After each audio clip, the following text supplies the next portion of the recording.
Sri Radhe.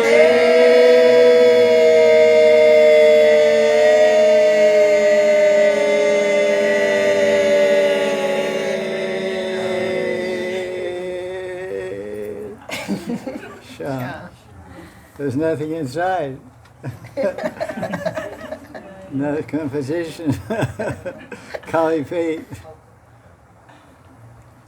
Okay, we're going to start now. This guy should go. Can you do it? Make this guy go like this, like face like this. Go ahead. Make a face here. Try to fix this up or whatever, you know. Yeah, like that. Yeah, good. Perfect. Good. So this is July 24th, 2022, Radha Kunda, Sunday Satsang.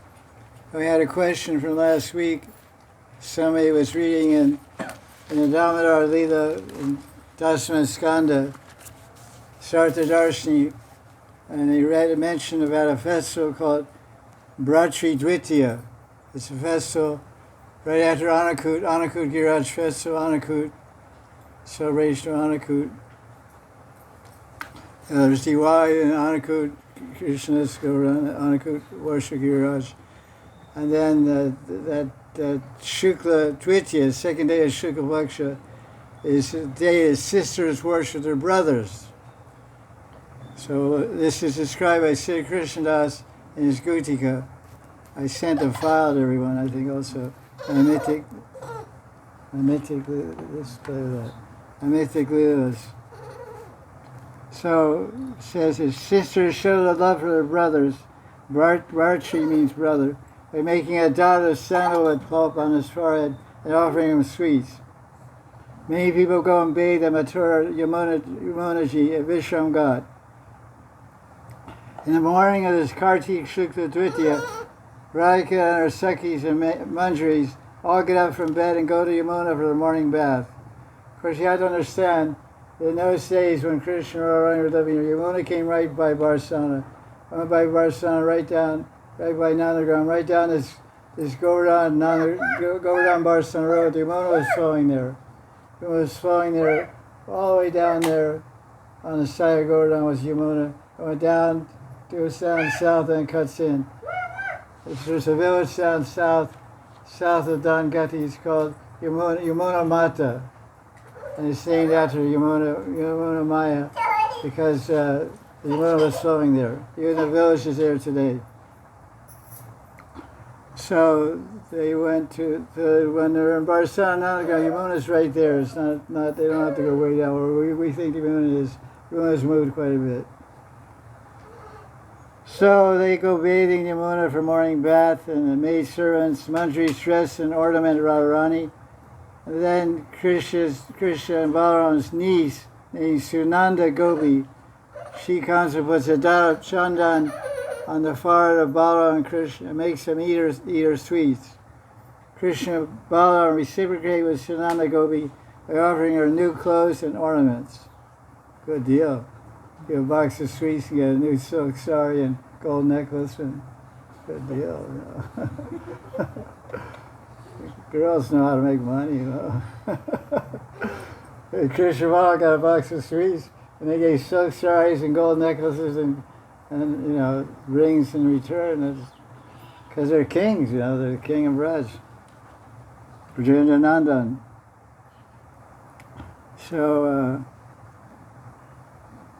So she and then Radharani worshipped her brother Sridham by putting a dot of sandal on his face and his forehead.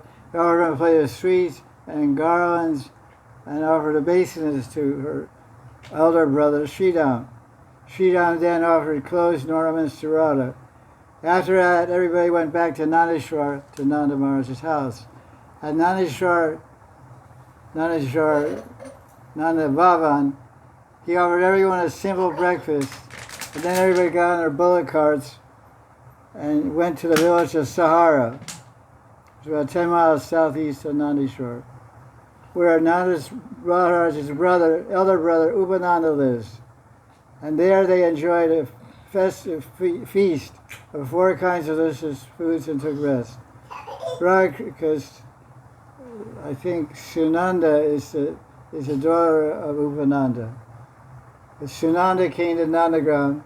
Sunanda is Krishna's niece. Okay? Why is she a niece? Because she's a daughter of Nanda's brother, Upananda.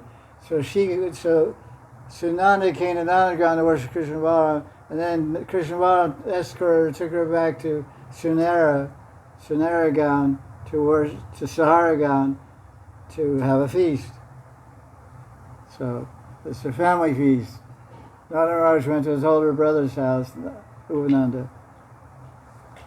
So they ate all kinds of good food, which we can't do today, and then they took rest. Radha and Krishna then enjoyed themselves in the kunja and performed yoga lila there for devotees. Then they returned to the house. After this, Krishna's Priyanarmasakas, means like Subal and Sri Ram said, were out to behold the beauty of the nearby forest. Radha goes out to Radha Kunda on the pretext of doing Surya Puja and enjoys her midday pastimes there with Krishna. Then returns to Yava in the afternoon. Then Radharani has a snack, is bathed, dressed, and ornamented. Meanwhile, Nanda Maharaj and all the others take leave from Upananda and return to Nandagram. When Radha and her friends return to Yava, they watch Krishna's milking the cows as usual. Varchi Dvitiya Lila Ki Jaya. So that's that. Varchi Dvitiya. For your edification. I send you the file also. You send the file? Yes. Right. Okay. Now, questions. Will Krishna protect his devotees? Guaranteed, mark my word. If it's not true, I'll give you another body. If he doesn't protect you and kills you, I'll give you another body. Guaranteed. No refund required. Okay, questions? Wait to Krishna Baba. I better not disturb him. He's quiet. He's quiet. Don't disturb a sleeping lion. You say never wake a sleeping king or a sleeping lion. Either one will kill you. So questions. Muralika, question. Ruski Prashna. Hey, late. Bhagavati Didi Ki Jai. Let's hear a round of applause for Bhagavati Didi. Jai Bhagavati. She's our neighbor. She's right behind me or in front of me, however you want to look at it. You're in front if I'm going south. You're in front. If you're going north, I'm in front. Go inside. Show your face. Come on. Don't hide there. Make room. If you guys are too fat, move up. Move over. Go on, diet, man. Take out half the room, 2 girls. She's half Punjabi. Okay, you're okay over there? Good place. Okay, questions? Question. Bhagavati, you have a question? Okay, you ask a question. Right. I was wondering if Radha and Krishna enjoy pastimes in Radha Kunda even during the night or only at midday. Because reading about the Radha Kunda appearance day, they did the Rasa Lila during the night at the Radha Kunda. So this is my question. They enjoy pastimes always at midday or sometimes? The question is, do Radha and Krishna enjoy pastimes only in midday, which is called Madhyan Lila, which is described in all the Astakali Lila books like Govinda Lila Amrita, Krishna Bhavana Amrita, Bhavana Satsang, Krishna Yakumudi, etc. Do they also enjoy pastimes at midnight other than the time of Avirbhav the manifestation of Radha Kunda? The answer is yes, because this is the area of Yamuna flowing by here, Govardhan's here. In that time, the Yamuna was flowing from Nanagram down to Barsana and on to Yamuna Mata, which is south of Dangati, then down. But now it's changed course. It was flowing that way, but Krishna left Vrindavan, so Yamuna felt so much sorrow. She left. Because Vrindavan means here. Leela. This is a Leela place. Nana Maharaj is living here. Krishna Balaram, and all the gopis. Everyone's living in Barsana. Yeah, Yamuna was coming right there, and they left, and Yamuna cut in way up by Palwal, cuts in and goes way over there with Madan Mahan. So 500 years ago, when Satsang Goswami came, Yamuna wasn't flowing here. It was flowing there. Because Radha was there. So Yamuna shows the changed course of Krishna. Because Radha is Sakshat Krishna. So Sakshat Krishna left Nandagram and Radharani left Barsana. So Yamuna would say, oh, it's too lonely over here. So she changed her course and went over there. That's why there's a village just south of Dangati called Yamuna Mata, because Yamuna went straight there and curved up from there. Ancient times. So the answer is yes, they have leaders here at night. They're not bound. Kunta means no limitation. It's just giving some format for meditation for Rag Bhakti. It says that right in the Lilamrita. I'm writing this book for Raghunaga Bhaktas to formulate their meditation. So I can think, okay, in the midday they're here. But in the midday they can be all day in Vrindavan if they want. They can be anywhere, wherever they want. So at night, it was night, Krishna planned a rasa dance in this area. Then the Risasura came and he killed him. And Radha Kunda became manifest, Shamaka and all that. But then they would regularly come over here and bathe there. So you don't bathe until you're hot. You don't get hot until you dance. So they would come here regularly and have rasa dance. It's not just one time. Because every Lila of Krishna, Jiva Goswami says, every Lila of Krishna is nitya. So he had rasa dance one night, he's having every night rasa dance at Radha Kunda. You see it? Why not? You're sleeping at that time. That's why you're not seeing it. Stay awake. Starts at 11 o'clock, rasa dance ends at 1:30. There's 4 or 5 different rasa dances. It starts at 12 to 1:30 like that. It's in Bhavana Sarasanga, the timings here. Last rasa dance is 1 o'clock to 1:20 or 1 to 1:30. That's the one to be there. Gone. Way gone. Babaji's 4 hours in the Yoga Nidra. I'm 2 hours. Anyway. Okay, that's cool. Any other questions? Looks like a digit's going to fire up some questions here. No, you answered them all. You asked them all yesterday. Oh, you're cheating. That wasn't good. Hi.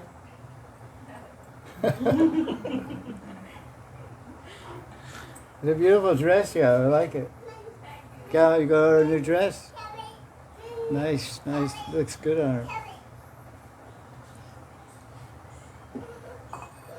The husband knows what the wife looks good in, right? So he's the best one to go buy shop for the wife. Okay, what else? A question? Hey, come on. What's all this knowledge and brain for? No questions. Make up a question. Okay, here we go. In Bhagavad Gita, Krishna says, Ye yathavam prapadyante, so he reciprocates in kind. So today I was reading one purport, Jaya Goswami's commentary. So he's written that... Jaya Goswami commentary? I just read one small part. Oh, from Sundarbha. Maybe Sundarbha's coming. Because he didn't write any commentary on the Gita itself, but sometimes he quotes a verse and describes a verse from the Gita. This is Laghu Vaishnava Toshni. Bhagavatam commentary. In the context of the commentary on Bhagavatam.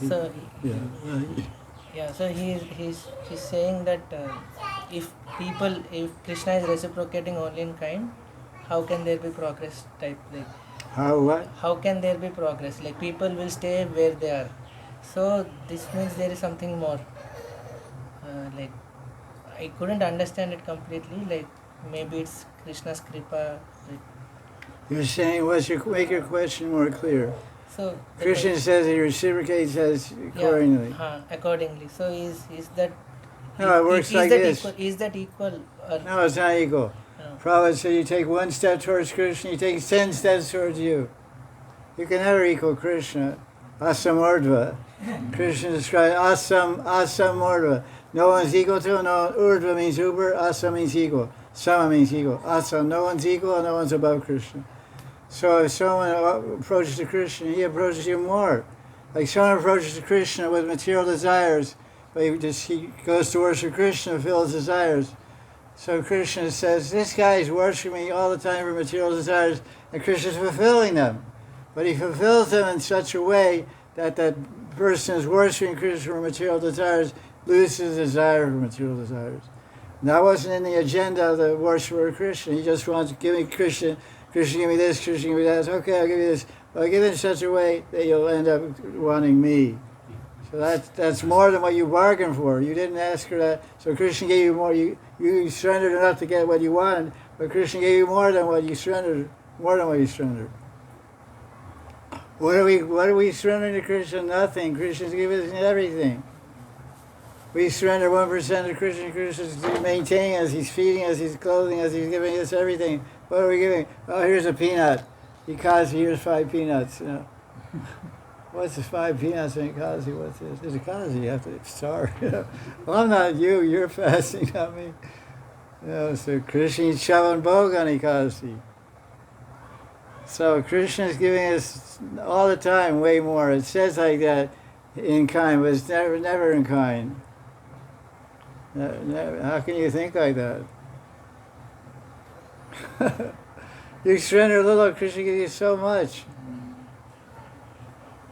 How much do we surrender? Hardly anything, and we've gotten so much from Krishna. Peace of mind, happiness of heart. What more do you want? That's a rare commodity in this world. Peace of mind, happiness of heart. Interview 10,000 millionaires and ask anyone can answer yes to both those things. Peace of mind to disturb. Oh, Google stocks are going down. Oh, YouTube is failing. Netflix is on the flick. Netflix, whatever it is going down. People aren't watching anymore. We're going to Hari Krishna temple instead. Better entertainment. Better jokes, better comedy shows. Better drama. So it's not peaceful. The devotees in misery or in happiness, they're always peaceful. Tatenu kampam shushamikshamano panjana ivatman kritam vipakam ridvagva vidan namaste shiveta yomukti pade sadhya bhak. We worship Krishna, thick or thin, happiness or sadness. We never go with Krishna. Everyone may leave you, maybe all by yourself, have nothing, but Krishna never leaves you. Radha never leaves you. And they should leave you. Everybody else left you for a good reason. They should leave you too. We should leave you because you're no good. You're a bum. But we like you. We're going to stay with you. Everybody else doesn't like you. They'll run away. But we'll stay with you. I said, okay, good. At least somebody. Glad you stayed. Otherwise, you left and I would leave too. Khatam ho gaya. Goodbye. Question. Shady back of the room there. Anybody? Yeah, okay. That's Chandra? Yes, Guru. I think it's Amavasya, I can't see it. It's too dark back there. You guys are Amavasya. His name is Chandra. Hey, what are you doing here? You're supposed to be on the universe somewhere. Lighting up the universe. This is deep, no? This is deep bug. Shine over there, man. Go out there and shine. Look good, shaved head, look smart. Look, get all that stupid curly locks. If you're an artist, you can have a hairdo like that. If you're not an artist, you can't have a hairdo like that. Artists can have wild hair, you know.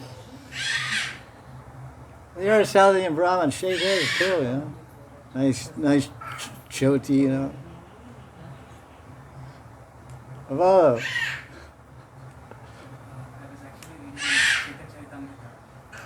Yeah, yeah.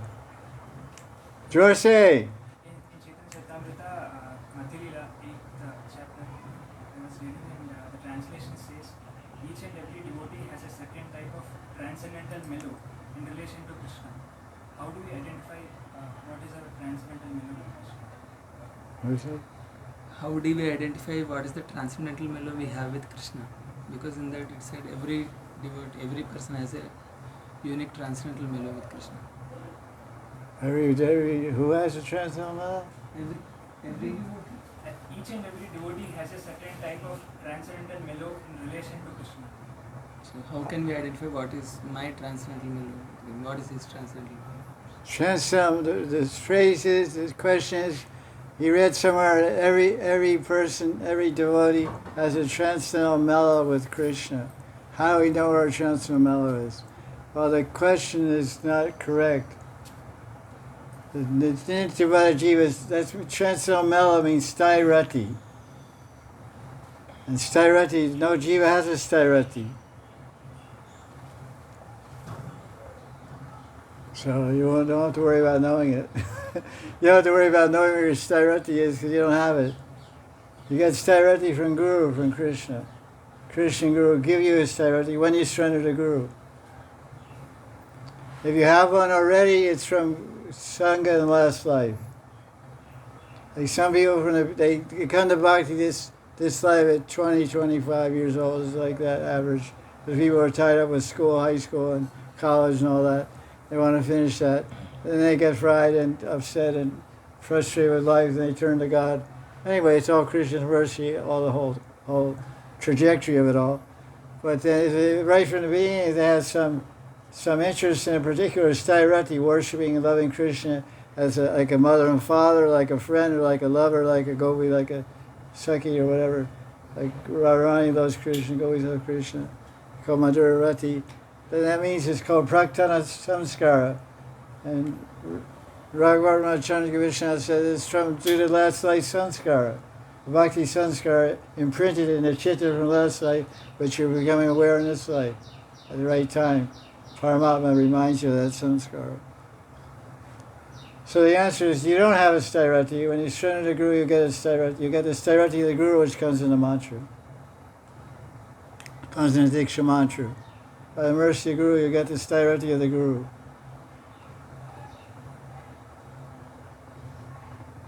The Guru got a stairati from a Guru either in this life or last life. And then this life is surcharged by meeting Guru again. Renewed, surcharged, recharged. Recharge your battery, phone battery. Like some people in the beginning of Krishna consciousness say, I want this. I want this.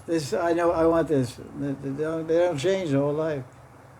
They're not even initiated. They know exactly who they are, what they want. Where's that coming from? It comes from last life.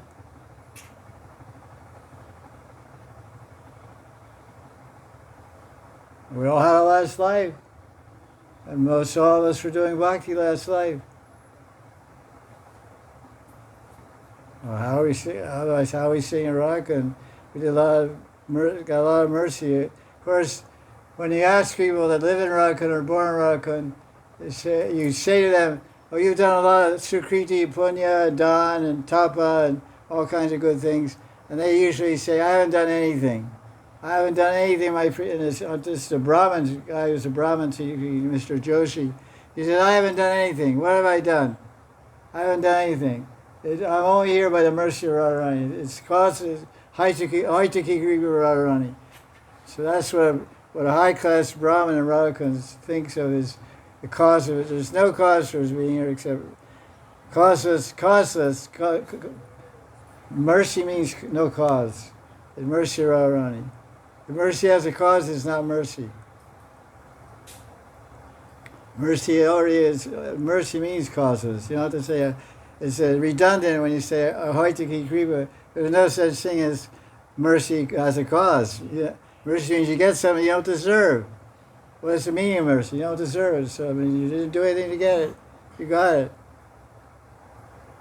Like this, why is a saintly person, say a guru, a lady or a gent, why does he or she feel inclined to give bhakti to some people, not to other people? That's because the independent will of bhakti in the heart of the guru is causing that guru to act. Yes, say yes, give bhakti to this one. Don't pay attention to that one. It's not in his control. It's just freely given out like food for life popcorn or something, you know. Harinam. Harinam. In LA they used to make popcorn and bag it up like 300 bags and put in a big plastic garbage bag and get out popcorn on Harinam to students at UCLA during Harinam. It was a nice thing. They're all drinking beer. They're all drinking beer on the streets, so popcorn goes good with beer. so they Hare Krishna popcorn, Mahaprasad popcorn offered to Rukmini and Dwarkadish. See on the altar a silver bowl with popcorn inside. It was one of Indra Das's favorite preparations, popcorn. He had a popcorn maker. He used to make it almost every night. He had popcorn, every single night. Yeah, different guy. He's a cool guy.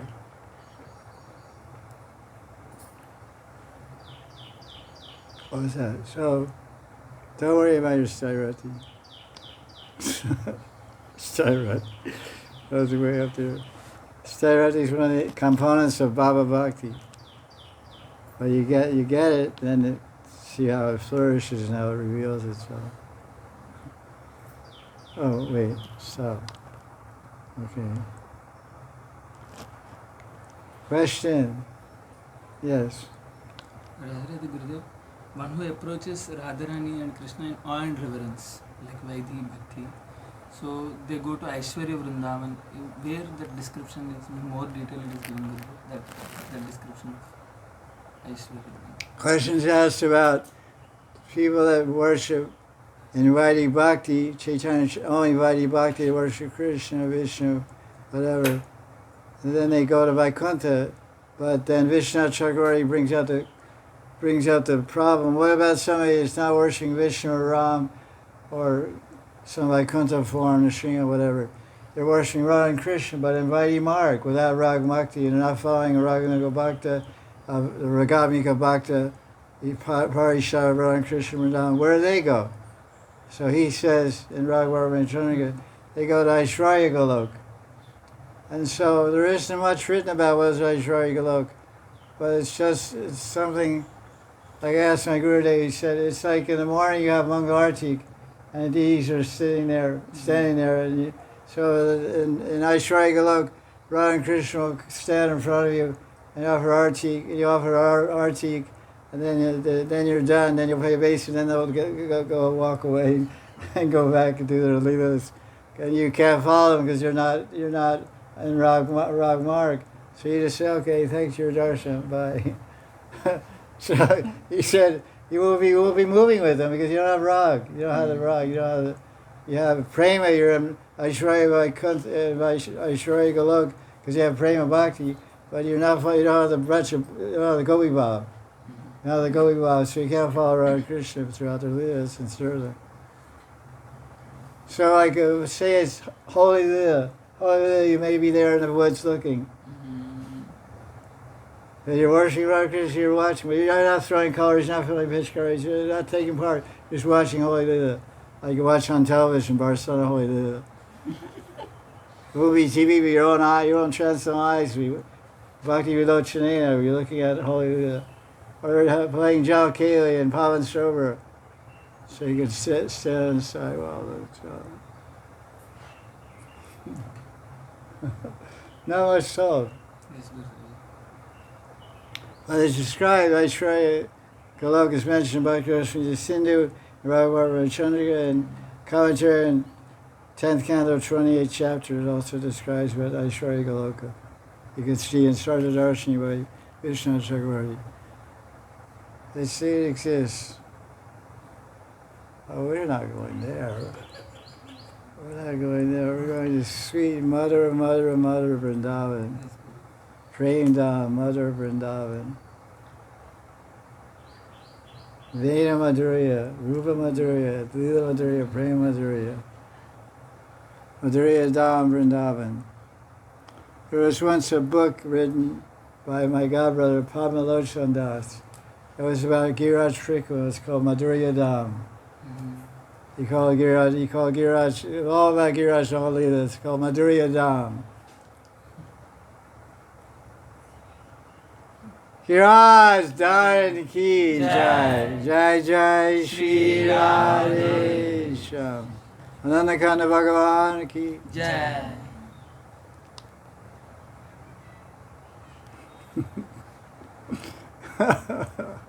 Right. Questions? You're here, I can't believe it. Faster than a speed of light. Superman. Faster than a speeding bullet. There's nothing to be afraid of. Only your mind is harassing you, You just put a poster and a string on your front door. Put a poster and a string on your front door, then no problem.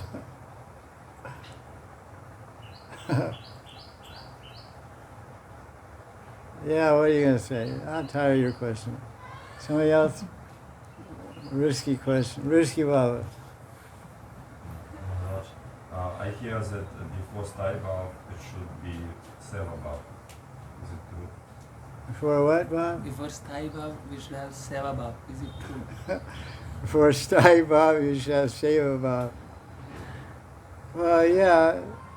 The question is, before Sthai Bhav, you have Seva Bhav. There's no before and after. Because, in other words, you don't... Bhakti begins with Guru. To begin with, Bhakti means serving Krishna begins with Guru. This life or last life. Or Adi Guru, Sri Krishna, Shri Guru, Sri Krishna.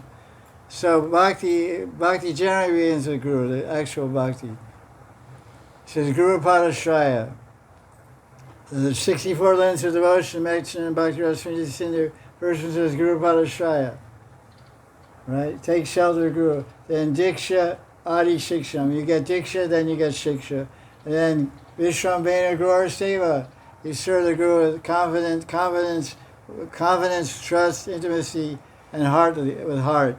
And you serve Krishna that way also. So the whole beginning of Bhakti, forget about Sairati, begins with Seva. So Guru gives you Diksha mantras, and in that Diksha mantras is your Sairati. So Seva comes first before Sairati. This verse you're hearing from the Guru, it's called Shravana Guru. You hear from the Guru, Shiksha Guru, Shravana Guru, maybe you're saying Guru. You're hearing Hari Katha from him, and you're getting convinced, you're getting Bhakti, you're getting convinced, you're getting attached, you're getting mode of surrender, Sharanagati Bhav, to take shelter of a Guru's feet. So that hearing is Seva. Shravana is Seva. So you're hearing, and then when you get Diksha, then you get Stairati. Seva is the background of everything. Radharani is a perfect Sevite. She's a perfect worshiper of Krishna. Radhanam. Radhanam Sarvesham Vishnu Radhanam Pranam. She's the greatest worshiper of Krishna. Radhika.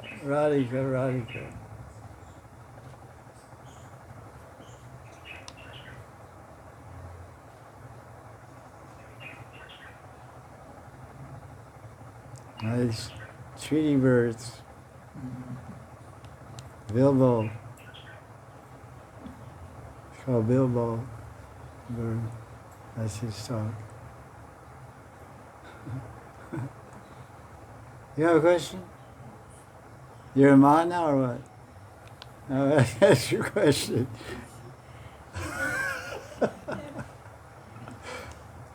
question is, when the Siddhanta become activated, because now Siddhanta is not active, and you say that when we receive Siddha Pranali, our Siddhanta will become active, but I don't understand if our Siddhanta become active at the stage of Bhava Bhakti or when we receive Siddha Pranama.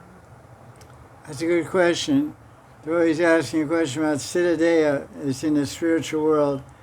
And when the Acharyas describe, because this isn't much written about in Shastra about this situation, just Jiva Goswami in Anushade number 10, he said, Krishna expands one form, says it's a commentary on Srimad Bhagavatam, 3rd canto, chapter 15, verse 14, Vasanti Vaikuntha Murti. And then the Anushade number 10 in Priti Sandarbha Anushade 10, Jiva Goswami gives a comment on that sloka. He says, Krishna expands one spiritual body from his own body for every single jiva, and they're all right sitting in Vaikuntha or in Vrindavan, Goloka Vrindavan. And every liberated soul gets one of those bodies. So then those bodies are there. So what are they doing? The Acharyas say they're beautifying the landscape, like statues in a garden. And what are they doing? Because I was asked my guru the question. He said they're stationary, but they're not jada-roop, they're not stone-like, they're chit shakti, they're fully conscious, but they're like in frozen animation. This is just the opinion, because the Jiva Goswami just says the bodies are there, and then waiting to be activated, and all kinds. You can see on YouTube, Anantadas Baba's asked this question in English. He just says they're like shiny cars in a parking lot, waiting for a buyer to buy them and put in the keys, drive away. The car is ready to go. It's got a stereo set and air conditioner, everything ready to go. Porsche convertible, whatever. It's ready to roll. But no driver, nobody bought it yet. So the body's here. So that's one explanation. The other explanation is that we're eternally here until we get liberated, and we're eternally there. As we're active here until we get liberated, we're also active there eternally. So this is another explanation I heard from Acharyas. I wrote it in one of my posts also. That our Siddha day it's not just standing there leaning on a tree, When's this guy going to get prema and go up here? When's this hobbit getting up here? So they're active, they're doing seva. So the Guru gives you a seva, that mantra is doing that seva already in the spiritual world, and you'll just drop into it and continue the seva. There's no hard and fast answer to this question. It's because it's not described in the Goswami book, so we can't give you a solid praman answer. What are they doing? They're either like, what are you doing when you're sleeping? You're alive, you're not dead, but you're in a subtle world. So they're fully alive and they're fully transcendental bodies made of Bhava Bhakti, made of Prema Bhakti. And all consciousness, and they're transcendental bodies. And when you get Siddha Pranali, if you get Siddha Pranali from a guru, then that Siddha, when you're meditating on that Siddha, you're at the time of meditation, you're in that spiritual body in the spiritual world doing seva, and moving Radha Krishna. When you stop meditating, you come out of the spiritual world and come back here. That's how seva works. When you meditate, you enter the spiritual world. And it's eternal. It's nitya. And you just you meditate and just keep meditating on that thing. You let your body go there. Leave your body meditating in your Siddha Swarup and seva in the spiritual world. You go directly to Krishna. Like Gurudev explained it like this. He said, say you're in this body and you attain prema. But when you attain prema, all your prabhu, everything's gone. But it says in Sandarbhas that Krishna, some devotees, he keeps them alive, even though there's no prabhu to keep the body alive. He keeps them alive to benefit others. Give diksha, give training, give siddha pranali, etc. So you have prema and you're a baba or a lady or whoever you are, and you're meditating your Siddha as a mantra. You're doing seva, say you're doing chamara seva, you're fanning Radharani. And you're in your meditation, you're in this sadhaka roop, you're now sadhana siddha devotee, and in your siddha deha manjari through meditating, and while you're meditating, Krishna says, okay, now I'm going to take you. Now you're so much anxious, you're so much anxious to your seva. Now you've done enough, now come with me. So you'll just be meditating, and you close your eyes, this body, you'll die, and when you open your eyes, you'll have a fan, you'll have a chamar in your fan. And you have a chamar in your hand fanning Radha Krishna. It's called seamless transfer. You read the Bhagavatam, 1st Canto, chapter 6, verse 28. Narada Muni he was in his sadhaka day, he attained bhav and prem, and then when he attained prem, then Vishnu came and brought the spiritual body from Vaikuntha to give to Narada Muni. And so Narada Muni simultaneously he gave up his panchabodhi, he gave up his material body and entered his spiritual body at a snap of a finger. No seamless transfer, no seam, no time lapse. Beautiful story, Srimad Bhagavatam, 1st Canto, chapter 6, story of Narada Muni. So we're not Narada Muni, we're Gaudiya Vaisnavas. We have all the mercy of Gauranga and Panchatattva and our gurus. So our system is here. We find our spiritual body right now. We meditate on it. But a little different. This is why it's told in first Adi chapter 1, verse 4, Adi 1:4, it says, Anarvita Chiram Chirat. Chiram. Chiram means a long, long time. This is never, Lord Chaitanya has never given this before. What he gave? He gave Una Ujjal Ras. He gave Madhurya Ras. He gave Madhurya Rati and everything that goes with it, which is Gopi Bhav, Sakhi Bhav, which he himself taught to 6 Sanatana Goswami, Rupa Goswami. And so, this is a great gift of Lord Chaitanya. If you don't get it, you're missing a great gift.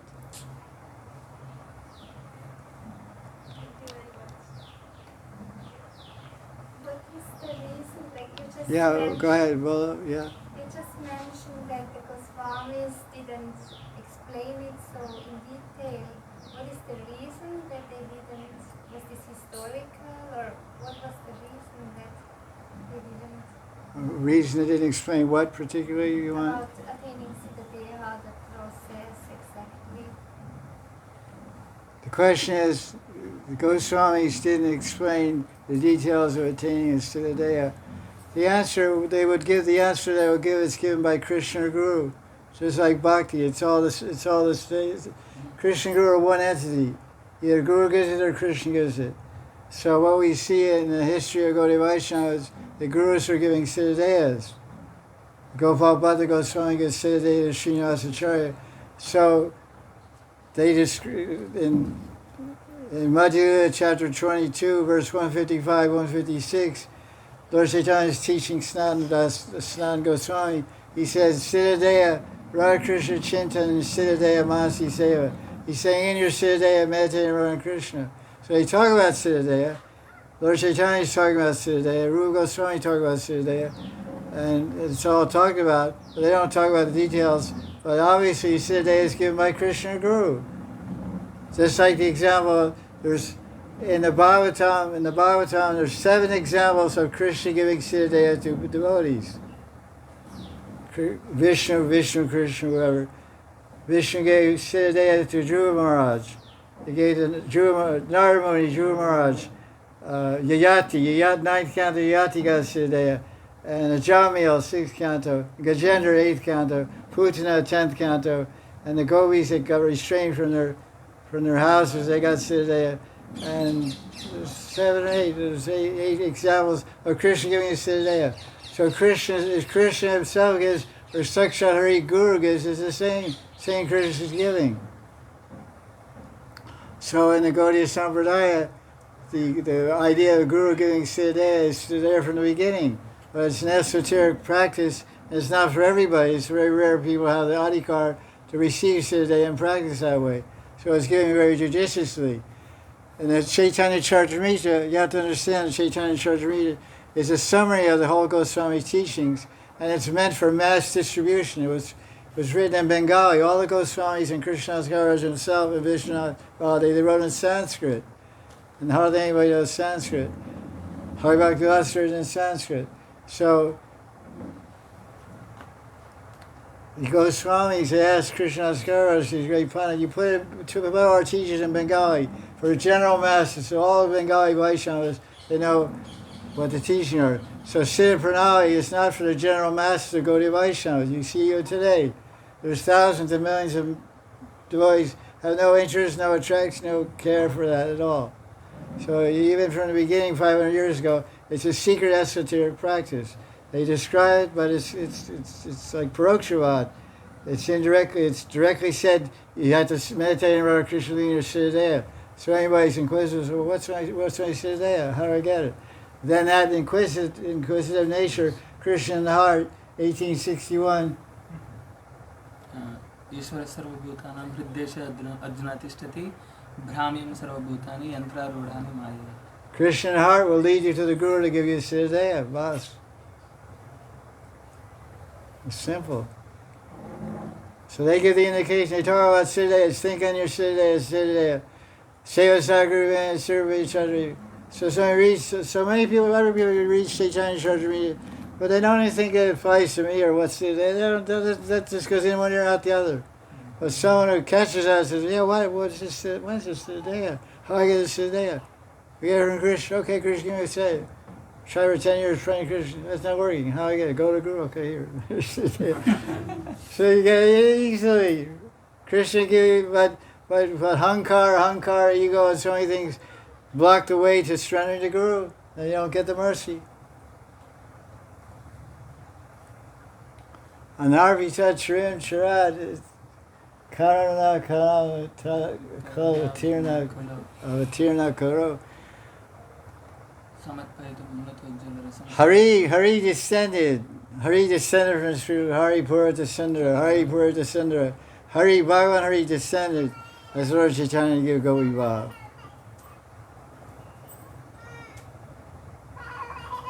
He says so, Gaudiya Vaisnava Angikar, accept Gaudiya Vaisnava. I don't want Gaudiya Vaisnava. I want to be a coward boy. Prabhupada got 2 pistols. He got 2 pistols. Toy guns when he's a 5-year-old kid. So Prabhupada must be a coward boy. So he made a book like that. Don't stand at the door of Krishna's house. Rather, we have to think what we're doing. Because usually our thoughts are always ahead of our body. Our thoughts are not in our body. Our thoughts are somewhere else. It's good to keep some part of your mind in your body also. What am I doing? Where am I going? What am I doing? How do I move? How do I affect others?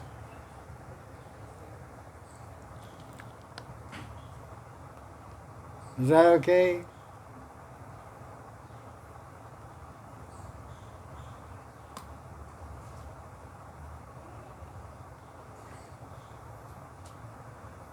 Hang in there. If you have it, you just shake your head. Do you have Siddha Pranali? Yes or no? Okay. You'll get it. Someone did my chart and said Vak Siddhi. Vak Siddhi means what I say comes true. Let's see. Wait and see. Radha Sham. Okay, questions? Sleeping? Go back to sleep. Ganapati Baba, you're in a shade back there.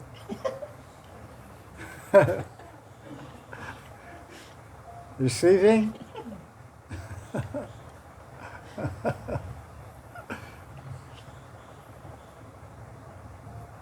No questions. A really boring audience.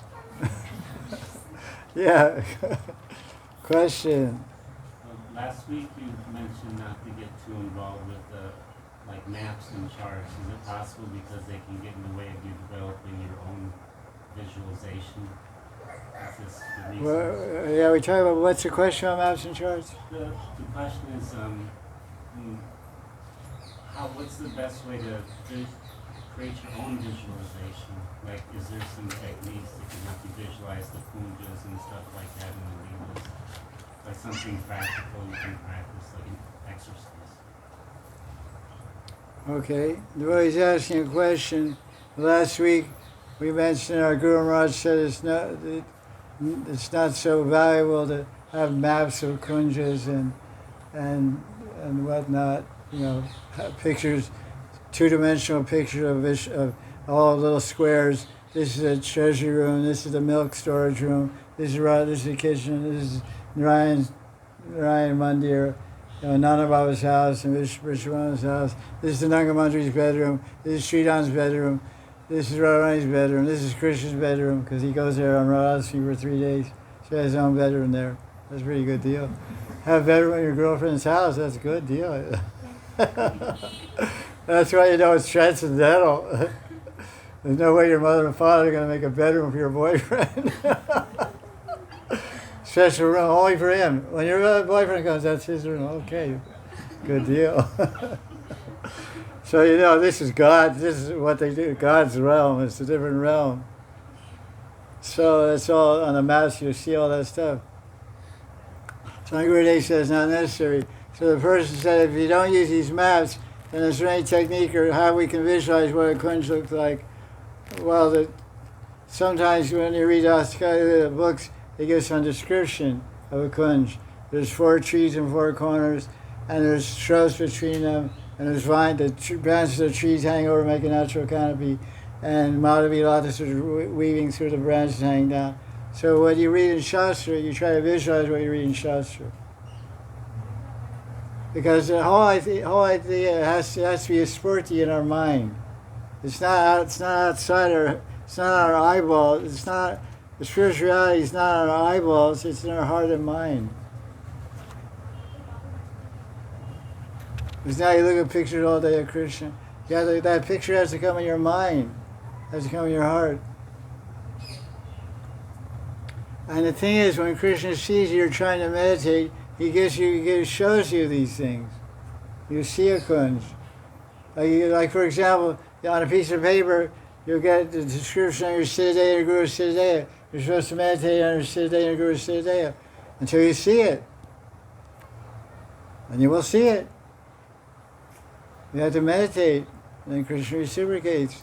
There's so many verses in Bhagavatam that say, by whatever you meditate on, Krishna gives you that form. In the 3rd canto, chapter 9, verse 11. 3rd canto, chapter 9, verse 11. Yad Dio. It says, whatever you meditate on, Krishna gives you darshan of that form.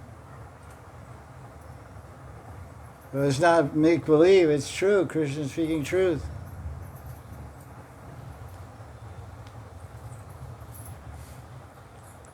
In other words, I try to follow my guru. So I had all these maps for 20 years, all these maps and all kind of colored maps and all this stuff. So when I got a guru, a Ragamar guru, I asked him, I bought him some maps, he said, it's all here, man. It's got to come here. And you can't, there's no easy way around meditation. You can't, get an app from Google, download an app for meditation.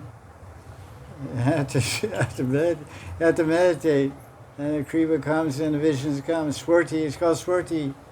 Swurti Viswurti Sakya Darshan. So we get Swurti Abbas, like a shadow of a Swurti. We have experiences, even a beginning meditator. And that gives you encouragement to go further and keep going. Okay? Nice question, very good question. It's a follow-up of last week also. Hey, Gopal, Shama Sundar Pyariju.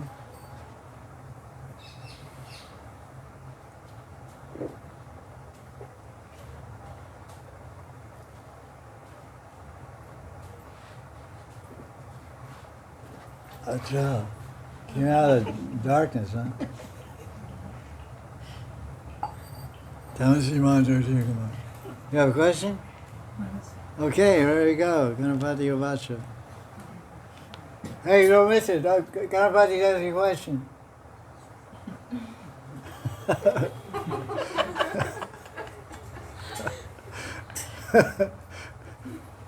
In 11th canto, 2nd chapter, Maharaj, you asked me to read 11th canto, 2nd chapter and Bhagavad Gita, 12th chapter together. Yeah. So in that, to O King, one who accepts this process of devotional service will never be affected by pride. Even while running with eyes closed, he will never trip or fall.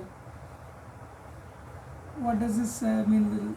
He will never be affected by pride, or even with running with closed eyes, he will not trip or fall. What does it exactly mean in this devotional service? This is a famous verse. If you follow Bhakti, it's referring to Rag Bhakti, first of all.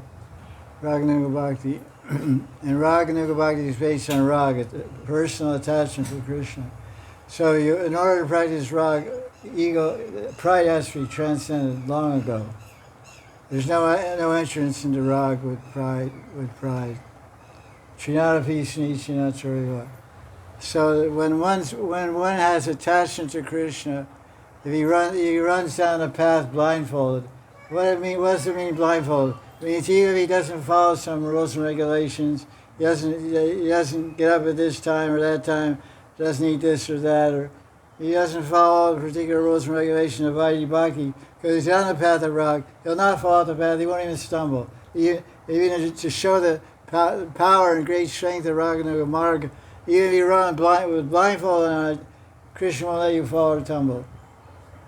Because you're in Krishna's heart. Krishna's got a place for you in his heart. Because Rag means you put Krishna in your heart. If you put Krishna in your heart because of your Rag, then Krishna puts you in his heart. And he'll never forsake you. So Rag Bhakti is a speedy way to Krishna's love. But you have to get Rag. That's the essential thing. How do you get Rag? Krishna Karunya to Bhakta Karunya, Matra Lobaika Hetuka. There's only one cause for getting Lobha, greed to worship Ram Krishna Ragmarg, mercy of a devotee or Krishna. If you meet a Raganuga Bhakti, it's Raganuga Bhakti that's mad about Ram Krishna. By associating with them, hearing from them, you'll get greed to worship Ram Krishna. Or a special mercy Krishna gives you, then you got it from Krishna. Either way, see, this duality, seeing Guru and Krishna, is a wrong way to see things. Guru is Krishna in front of me. Krishna comes in front of me to slap me. Krishna not going to slap me, I'll slap you. Krishna not going to come and rub your head, you did a good job, whatever. But Guru will do. They're one, Krishna and Guru are one truth, one reality.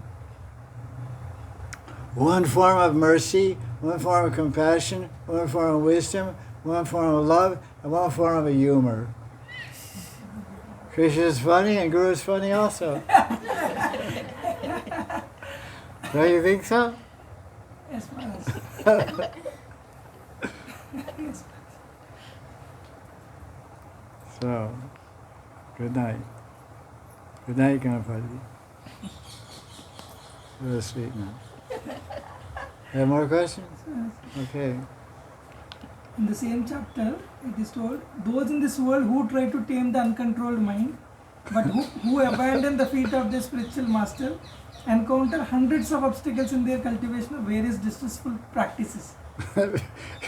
Experience hundreds of obstacles in the cultivation of various distressful practices. What's that? What verse is that? It's Vijita Tushika Vaibur Adanta Manasturagam. It's in the purport of 11th chapter 2nd 11th canto 2nd chapter 38th sloka. The 11th canto is nectar wood. It's like Bhagavad Gita is like high school, and 11th canto is like university. There's only 700 verses in Gita. There's 2,000. There's quite a few verses in. More. There's Uddhava Gita teaching Uddhava begin in 11th canto around chapter 7 We go to chapter 29.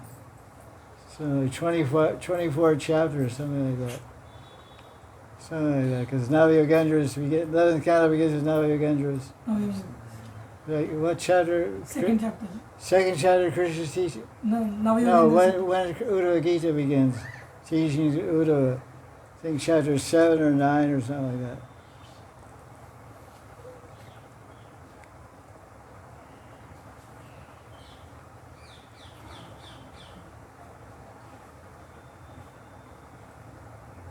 Chapter 7 is Guru of the Avadhuta.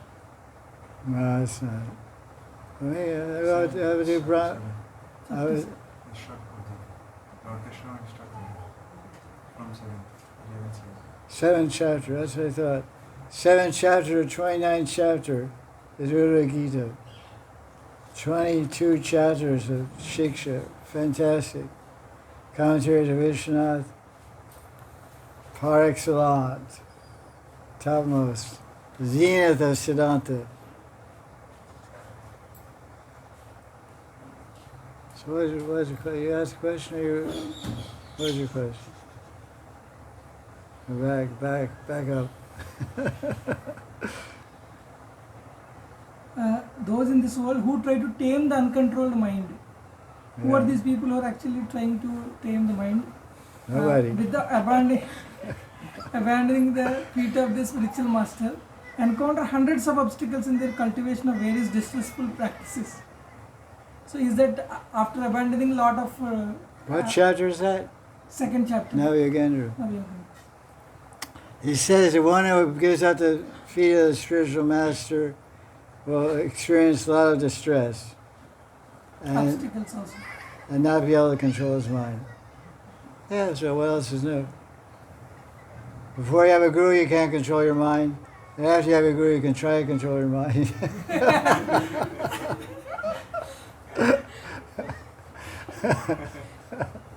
When you don't have a guru, you can't control your mind. When you do have a guru, you have a better chance to be able to control your mind.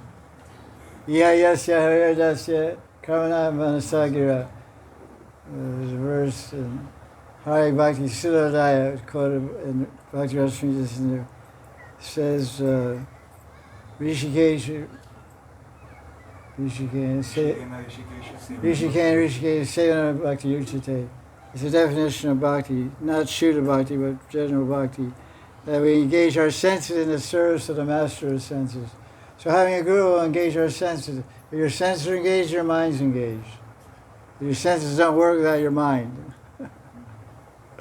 So your senses are engaged, guru engaged your senses, and your mind is engaged. Your mind is tamed. So that guru, who's the ringmaster? Who's the ringmaster of this lion called your mind? Mind is like a lion. Rah! But the circus ringmaster comes and whip. Hey, shut up! You're like a little house cat. Okay, now jump through this hoop. Rah! A lion tamer, he's called. The guru is the lion tamer of the bhakta.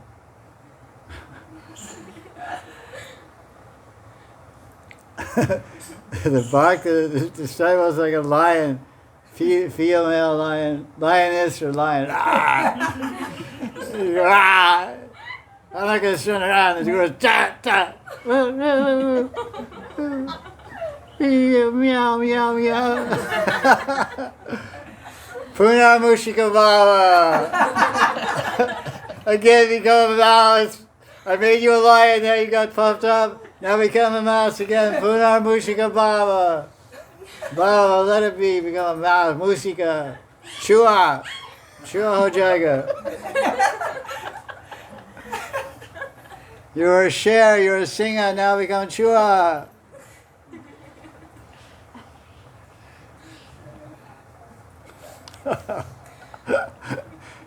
Jaya Jaya Sri Radhe. Sure. What's up? Ba ba ba da da da da da. Okay, what time is it now? 5:26. 5-6. 5-6. 20 minutes lost. Your watch is slow. Question? Oh, do you have another question? Could we get him over there? No. Just maybe something, just before coming I was opening Radha Kunda and I see there's so many characters described, but in the books, like in the Lilamrita or something, there's not that much characters. Can you say something about it? Okay, nice question, very nice question. There's a book, Radha Krishna Gangesh Deepika, by Shruva Goswami Pad, which, and if you look at the index in front of the book, it says Krishna's family. It's an introduction, because it's a Gan means his group, his family. It's an introduction to Krishna's family and the family of Radharani. So I asked my guru, does this book have any relevance to Rag Bhakti and Manjari Bhav? He said it's nice to read to get the idea of the whole picture of Vrindavan, all the different characters, and all the different people, but don't pay much attention to it. Because that same character analysis is described in Stavali by Raghunath Das Goswami in volume number 2, which is called Braj Vilas Stava. Braj Vilas Stava, those personalities, most all those personalities mentioned are active players in the life of Radha and Krishna, and Manjaris and Sakhis. Puramasi is there, and Sridham and Subal, they're all described there, Braj Vilas Stava. And Braj Vilas Stava, quote, in the Tikas of Anantadas, he quotes the Radha Krishna Gangesh because it describes more about Subal's physical features, whatever. So for Rag Bhakti, the Stavali, of course, is the main book. And so so the answer is, it's very interesting detail. Some have green skin and red skin, yellow skin. You should read the book. Every Rag Bhakta should read Radha Krishna Gangesh Deepika to find out about the panorama, the color, the variety of people. Some ladies have gray hair, and all different kinds of personalities and groups there are revealed there, which are helpful to establish a background in your heart and mind of where you're going to live eternally, serving Radha Krishna. But for actual practice of Rag Bhakti and Manjari Bhavapasana, you read it once and get a general idea, then don't pay much attention to it. It's too many details, it's too crazy. Guru's always look in that book to find names for disciples.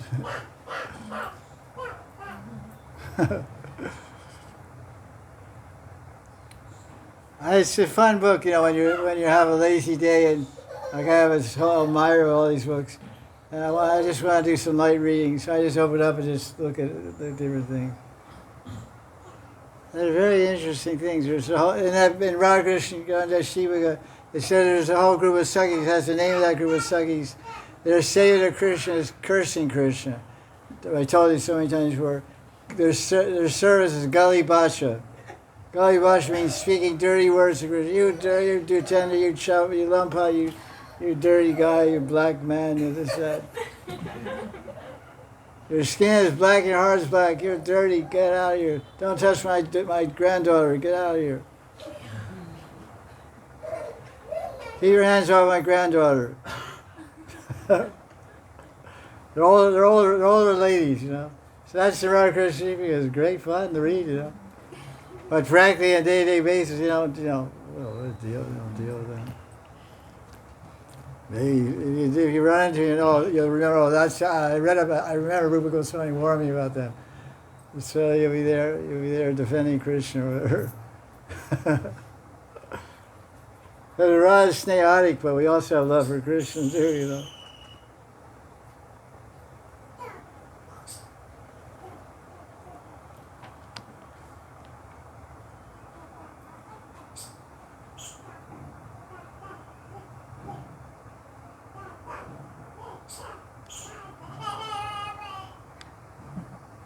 He's having a good time. He's learning how to speak nonsense. We already know. We're already expert. We're already professional nonsense speakers. He's just trying to get trained up in nonsense. And maybe some...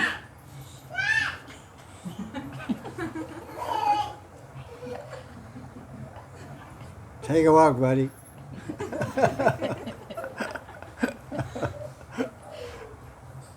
Take over, mommy. Okay, kids. Where we go here? You make any sweets today? Yes or no? No. Sweets. Sweets, yes. Okay.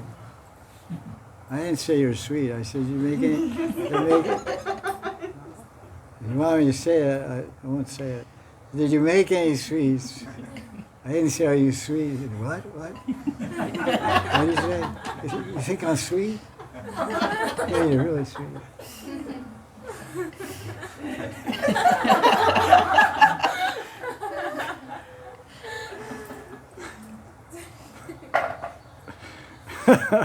Radhe Shyam. Jaya Jaya Sri Radhe. Shyam. Questions? Krishna loses. Okay, Vishnu Deepak's piping up here.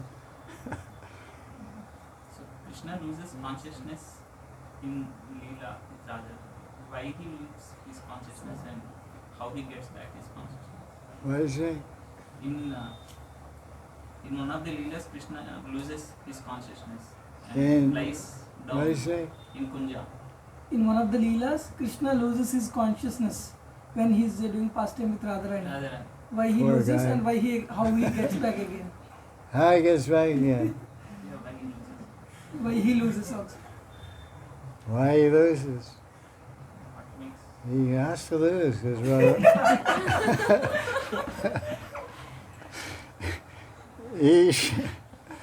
question is asked, in some intimate leelas around Krishna, we see that Krishna becomes unconscious. So why does he become unconscious? Is that the question? You have to ask Radharani that question. In the Kamgata, there's a mantra, we get Diksha mantra, it has a Nanga in it. And Nanga means that Krishna becomes unconscious when he's with Radharani. First, Krishna shoots his 5 arrows at Radharani, Pushpabana. He has flower arrows. Krishna shoots his arrows at Radharani of his beautiful form and his beautiful fragrance and his beautiful voice and his touch and kisses from his lips. And she shoots his arrows, and Radharani says, I have arrows too. I also have a beautiful form. I also smell like a lotus flower, and I look beautiful, and I smell beautiful, and I sound beautiful when I speak, and my touch is beautiful, and my kisses are beautiful. So when Radharani shoots her arrows back at Krishna, and they're enjoying intimately, then Krishna can't withstand the attack of Radharani, and he faints. Ananga means without consciousness, without body. Loses ananga, no body. Losing body means fainting, means going unconscious. So he goes unconscious. Because the power and force of Radharani's love overpowers Krishna. He takes shelter of Murchita. He swoons next to and faints. So we meditate on that when we chant Kam Gayatri. So how does he come out of it? That's the question. How does Krishna come out of it? How does anybody come out of unconsciousness? Someone has to get them. When you're sleeping, you're unconscious. You're in your unconscious realm. So how do you become conscious when you're sleeping? By sound. Sound. Shabda. So how does Krishna's Ananga? He's unconscious, he's fainted. How does he come out of it? By sound. By Prem Gita. The Manjaris will sing a song to Krishna on Radharani's indication. Because Lalita looks at Radharani, when Krishna faints, the next Ananga becomes Ananga. Kamadevi becomes Ananga. Then Lalita looks at Radharani and says, don't wake him up. Lalita looks at Radharani, in her eyes she's saying, don't wake him up. But then the Manjaris feels Radharani's heart I know Radharani's heart, she wants to wake up Krishna.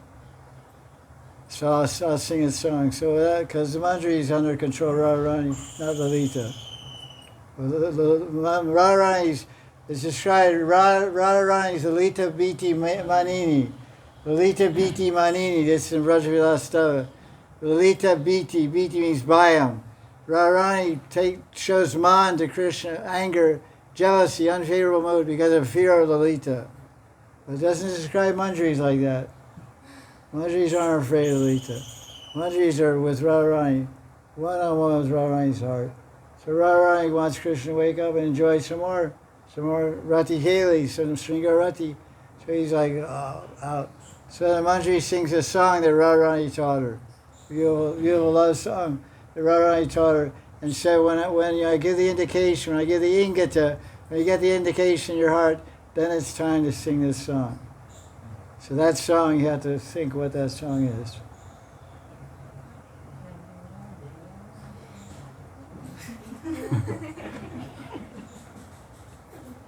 To be continued.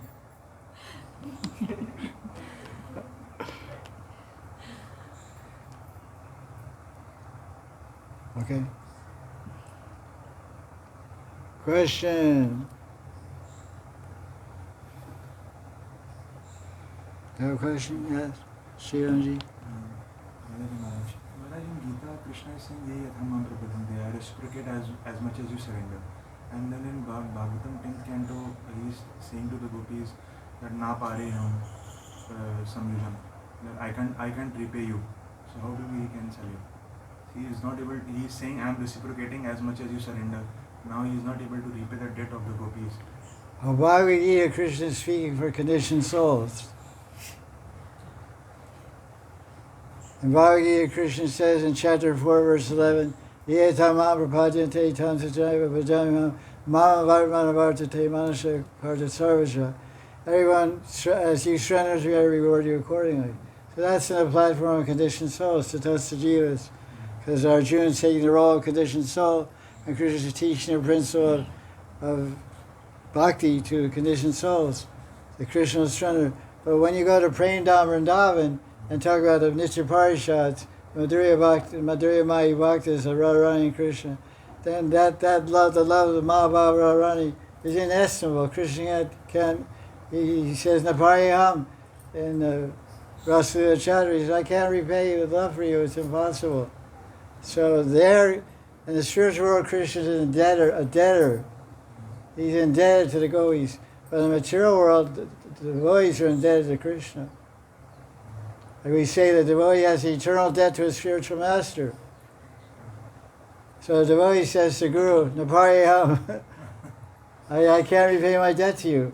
So on this level of the sadhakas, they can never repay the debt to the Guru. So the Guru of Krishna is Radharani.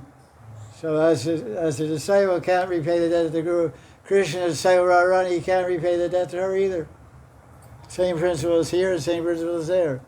The disciple has received so much infinite grace and mercy and teaching, wisdom, and kripa from Guru, he can never repay, she can never repay. And so Krishna receives so much mercy and love and seva from Radharani, he can never repay. Same up there. It says in Chaitanya Charitamrita, Radhikara Prema Guru Ami Shishanath. Krishna is telling in Adi Lila chapter 4. Radhikara Prema Guru. Radhika is my Guru of Prem, my praying Guru. So that always the Shishya can never repay the Guru. Krishna is a Shishya to Radharani, he can't repay the Guru. And we're Shishyas to our Guru, we can never repay our debt to our Guru. A lot of debtors around here. Oh, he tried, Krishna tried. He failed, he became Lord Chaitanya. Appears Lord Chaitanya. Why is Lord Chaitanya? Lord Chaitanya is Krishna trying to repay the debt. How does he try to repay the debt? By collecting more and more. How does Krishna repay the debt to Radharani for all her services? Because Radharani, your Kaya Viva, Radharani's Kaya Viva, she manifests millions of Radharanis. billions, there's 3 billion gopis in the Maharaj dance, and it says in Padma Puran, 3 billion. They're all manifestations of Radharani. So Radharani expanded herself with the 3 billion forms to serve and please Krishna, dance with Krishna, make love with Krishna. So now Krishna has a $3 billion debt. Krishna has a $3 billion debt to Radharani. There you go, he's worth $1. So now how does he repay it? He comes to Lord Chaitanya to repay it. How does he repay it? He tells everybody, Gopi Bhav Angikara. Everybody, there's 3 billion people on this planet, everybody except Gopi Bhav. And Lord Chaitanya came to make gopis to become servants of Radharani, to repay Krishna's debt. So Chaitanya Mahaprabhu, if we become a gopi, then we're helping Krishna pay his debt to Radharani. So obviously Krishna's going to give us special mercy. Come on, help me. I owe this money to Radharani. Help me. Yeah. Well, you have to become a gopi. Oh yeah, become a gopi. Okay, what do I do? What do you got to do? Do like this. Okay. Okay, now you help me. Now Krishna so much loves the manjaris and gopis. You give so much favors to the manjaris.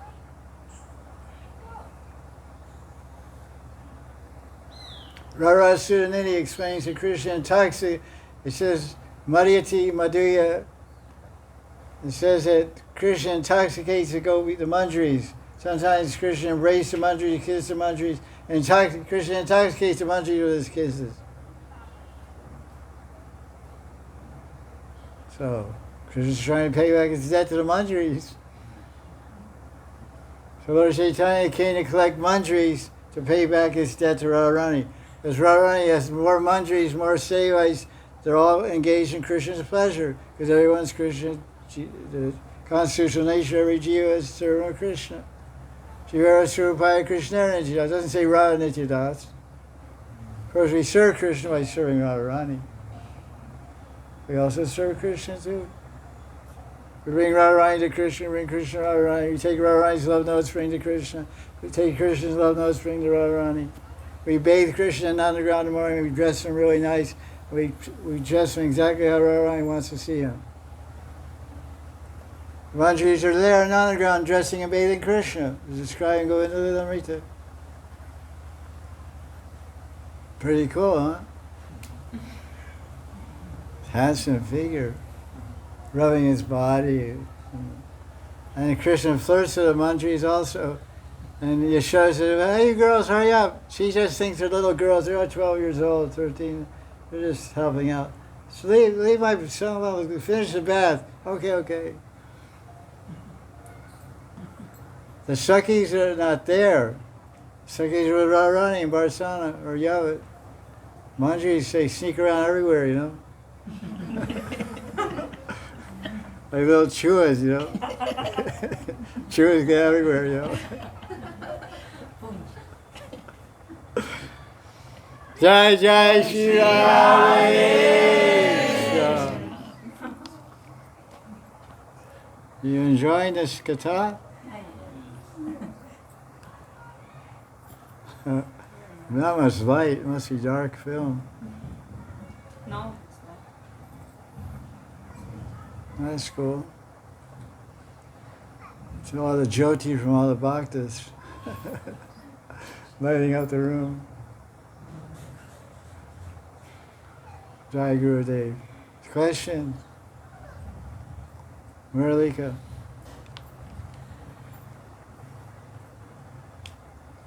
Many things not understanding, but I feeling like Saki helped me with translation, and I understand one thing. We need to do bhajan with deep vipralamba bhav.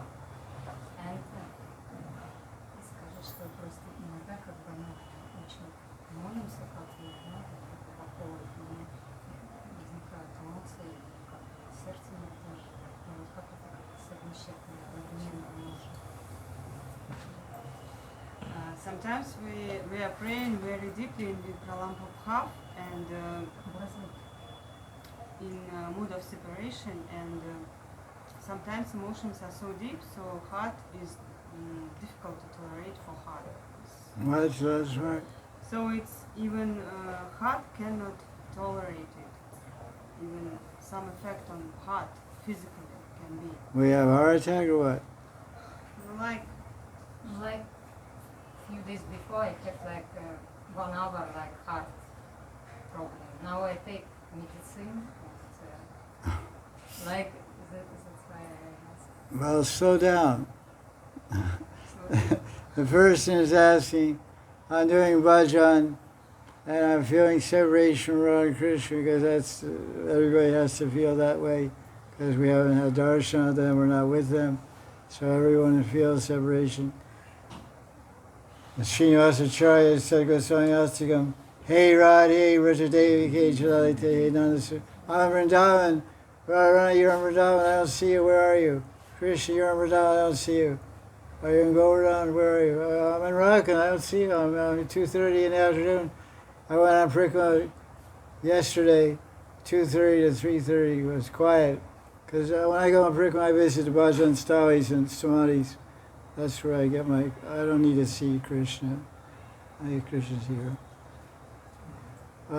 So I go at that time, it's very quiet. It was a little hot, it was very quiet, very peaceful. Very nice. I'll go every day, I'll start now. Go.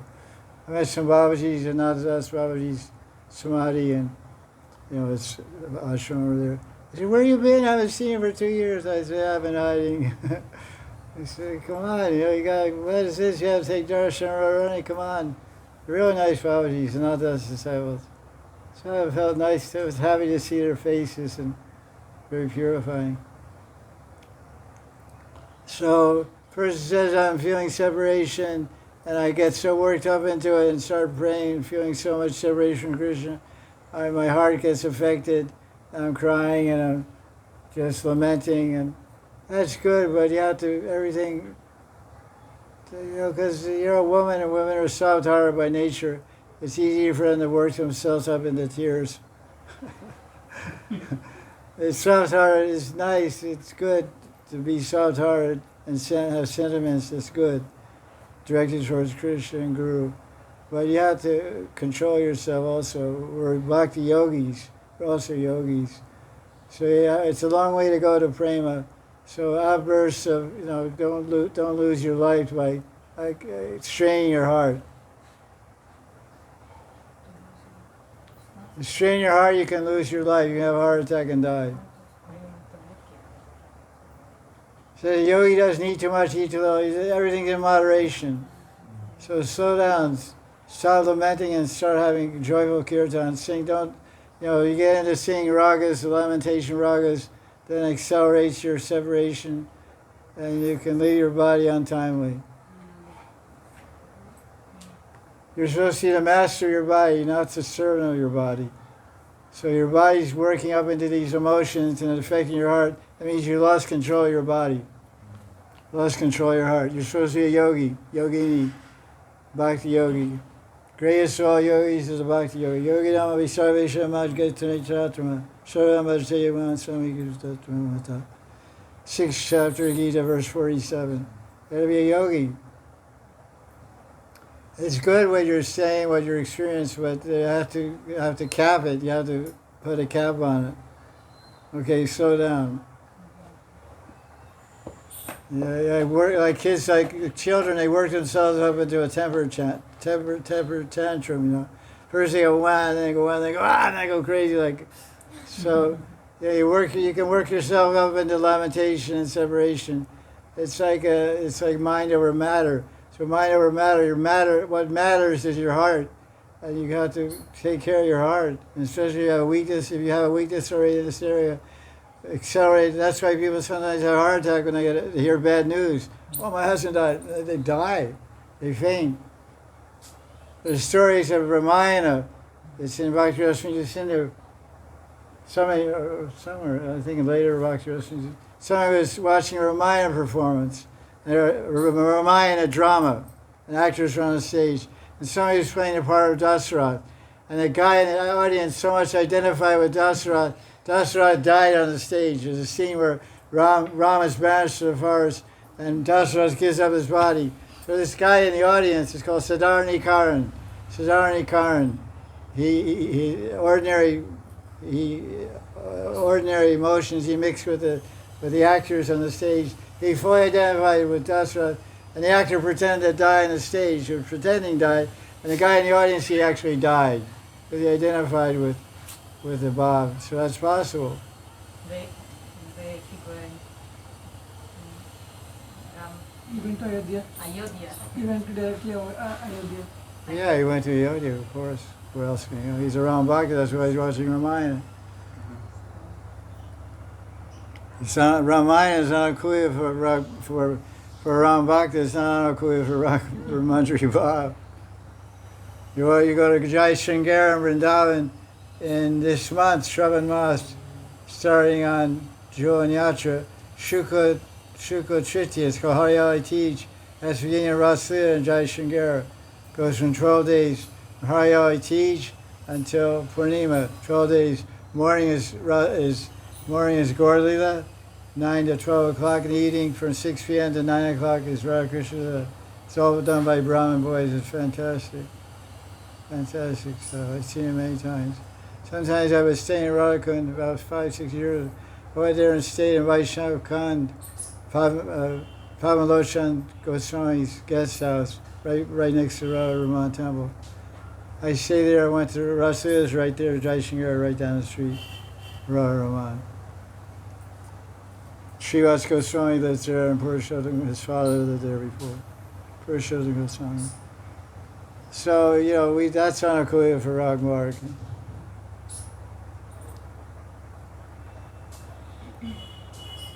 So slow down. Rome wasn't built in a day.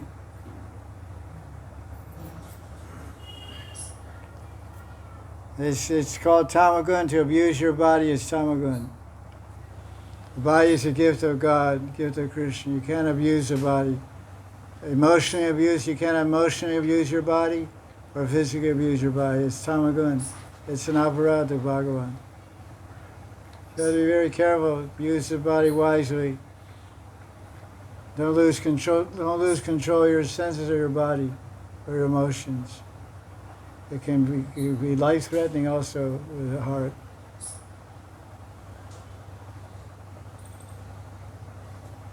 The yogi doesn't do anything in excess. So we're supposed to be a tamas yogi, so balance. If you see her getting like crazy, then go for a walk or go eat some prasadam or something. Take your mind out of your heart. Take your mind out of your heart, put it in your stomach. Go cook an offering go cook some halwa for Krishna, for Giriraj. Have a big plate of halwa, that'll give you grounding. Because you're too vata pitta, so you work out too much vata. You aggravate your vata, emotions aggravate the vata. And if vata gets aggravated, you can have a heart attack.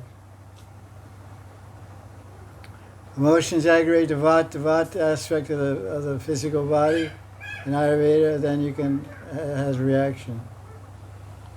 So you eat something like halwa, it puts you on earth, brings you down to earth. It's heavy food, ghee, sugar.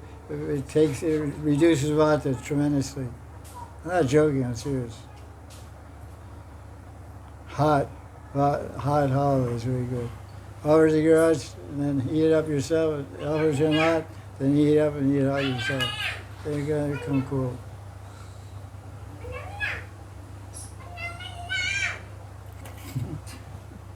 He's having fun. He's enjoying life. We're all suffering. He's enjoying. At least one guy's enjoying, huh? It's a minority, though, unfortunately. Hey, Baba, having a good time? Question? What time is it now? 5:43. 5:35. Huh? 5:35. 5:35. Cloudy weather time always goes slow, you know. It goes slow. It's getting more cloudy. It's going to rain. It's getting darker. It's getting sleep. Dark is like sleep mode, you know.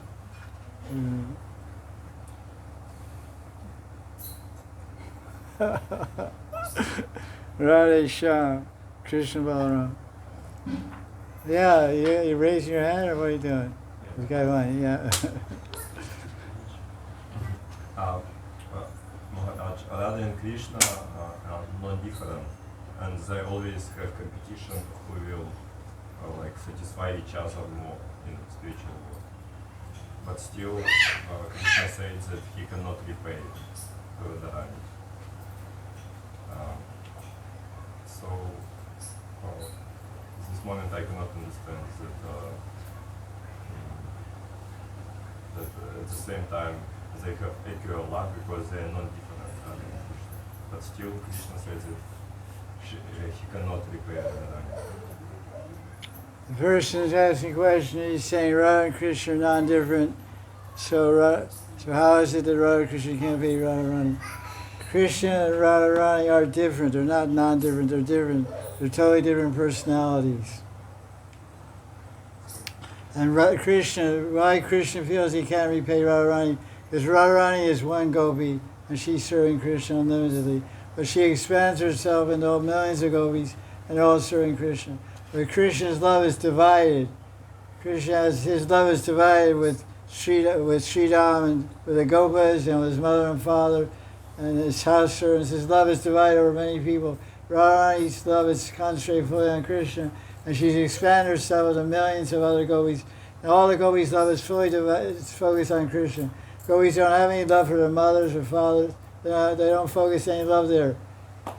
Mother-in-laws, their fathers-in-laws, they don't care, fake for them. Krishna can answer everybody. He is God. Krishna is one. There's one Krishna. There's not one Radharani. There's thousands of Radharanis. You read the Lalita Sakhi. There's one. You only read about one Krishna. There's not two Krishnas ever described. There's one Krishna. But there's Lalita. That's also Radharani. Vishaka Sakhi. All the different Sakhis are all Radharani. Different aspects of Radharani's Bhava take form as a gopi. Different, so her Bhavas are unlimited, and they're appearing in different forms of gopis. So Krishna can't repay the debt. So that's why King Lord Chaitanya collect lots of gopis. I mean, in heart, Krishna answered to everybody. Huh? In heart, Krishna answered to everybody. In heart? In heart, Krishna is answering to everybody. Is he answering to everybody? So what? What do you want to say about that? Krishna is also expanding as many, that's what he's saying. We don't read about that in our books. He's expanded as one Krishna. Sometimes Rasa expands different forms with every gopi. But generally there's one Krishna. But Radharani is clear, she's not alone, she's with so many other gopis.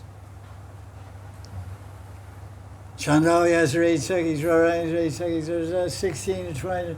At any given moment, there's hundreds of gopis around Krishna. He's just one guy. Occasionally he expands himself for Raslila, but generally all Leelas is one Krishna. One Krishna's on the swing, then he expands another. Mostly, Krishna's saying, I'm not saying it. Krishna said, I'm indebted. I can't repay your debt. So you have to accept that, you have to believe it. You try to concoct some idea, Krishna is Radharani one, this, that. The Goswamis don't say that. They say plain and simple, he can't repay the debt, and well, how does he try to repay the debt? By becoming Mahaprabhu, tries to repay the debt. That's why Lord Chaitanya is saying, please become a gopi. Lord Chaitanya, he doesn't say any other stairati. He always speaks of one stairati. Become a gopi. He says, Gopi Baba Angikar. Angikar means accept Gopi Baba. Doesn't say become a coward boy, become my mother, I don't know, I got enough mother and father, I need more gopi, give me gopi. Lord Chaitanya started selling gopis and Navadvip Leela, and he closed his school, his Sanskrit school, he ran out the door, gopi. Where's the gopis? I want gopis. Well, you're crazy, chase him with a stick, They chased Lord Chaitanya to beat him with a stick. And then he said, you're beating him with a stick, I'll take a stick. He took a sannyas down he didn't know for respect to their stick, he ran away from their stick. When they saw his stick, they over the basin. The sannyasi did over the basin. Removed their offense, nullified their offenses. Or sometimes he took sannyas so the students could nullify their offense because they're all now be Brahmins. They're students, they shouldn't offend the teacher. That's called Guru Avagya. Third offense to the holy name, Guru Avagya. Disregard, offend the Guru. Watch out.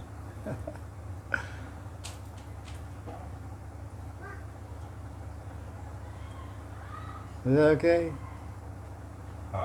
Also, you say that Radha and Krishna they are different, but at the same time it is said that they are same, like one soul. There's different vicharas, consideration of Tava, consideration of Ras. You can't mix them all up simultaneously. In Tava they're different, in Ras they're one.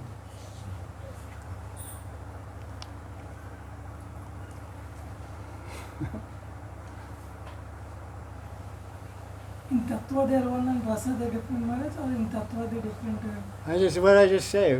What I say? I said in Tava they're different, Ras they're one. You heard or you didn't hear? Yeah. Clean your ears, got a wax in there. Give them some Q-tips, some earbuds. Vishnu and Krishna are one type of different Ras. The other way around.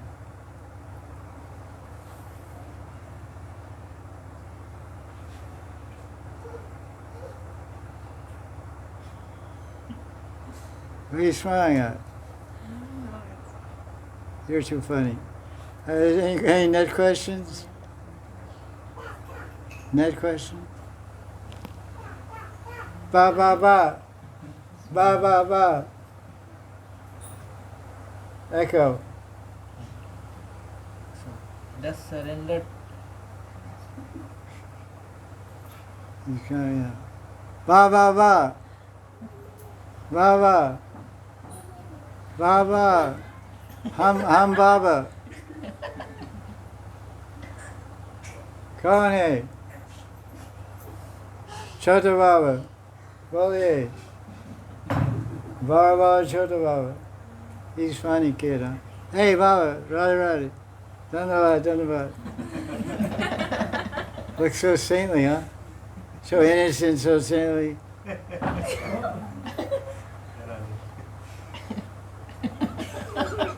He's doing yes. He's doing yes.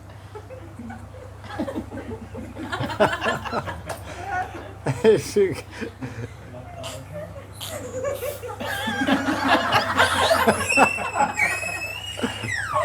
entertaining, huh? He's on the stage. Great show. Encore, encore.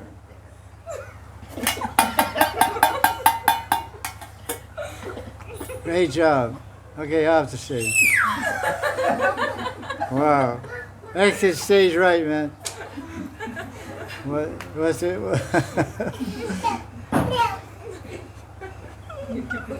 He's trying to communicate with me, Maharaj. In that language. With you? That language. Okay. You have a question? Yeah. Does surrender to Guru begin at the point of Diksha, or does it begin when we start endeavoring to follow instructions of the spiritual master? Question is, does surrender to Guru begin when? At the time of Diksha, or Does surrender to Guru begin with Diksha, or when we follow the instructions of the Guru? start endeavoring to follow? When you accept the Guru, that's you surrender. Acceptance means surrender. So you surrender to Guru before Diksha. That's why it says Guru Padashraya. You take shelter of Guru, then Diksha, Shikshadi. This is Nectar Ocean 1, 2, 3, 4. So the answer is obvious. First surrender to Guru. Instructions, the Guru is all one. Diksha comes later. You hear from a Guru, you associate with a Guru, and you say, oh, I want to get initiated, then you get initiated. Guru Padashraya. Surrender comes before taking shelter. Taking shelter is a formal expression of your prior surrender. A formal expression of your prior surrender is Guru Padashray, taking shelter of Guru. I'm surrendered, this full surrender. That's why it says Atma Samarpan. And onto the Chaitanya Charitamrita, it says Diksha Kali Atma Samarpan. Diksha Kali Atma Samarpan. At the time of Diksha, Atma Samarpan. Atma means body, mind, and words. At the time of Diksha, I surrendered everything to Guru. Mantan Dan Guru Samarpan. We're repeating these things quite a bit, you know. Always question about Guru, always question about this, that. Anyway, eventually, you know, how many times, like I told you know, I started this in 2014, 8 years. I've been asked 6,500 questions. Your calculator. 15 questions every Sunday, 60 a month. 60 a month, 12 months a year times 8. 96 months. 96 months times 60. How much is that? Almost 5,000, 6,000. 6,000, around 6,000. 6,000 questions. Sometimes Sunday, 19 questions. Average 15, 16. 6,000 questions and counting.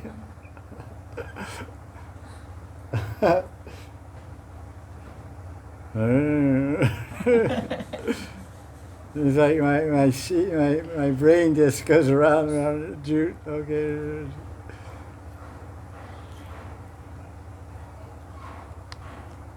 Question.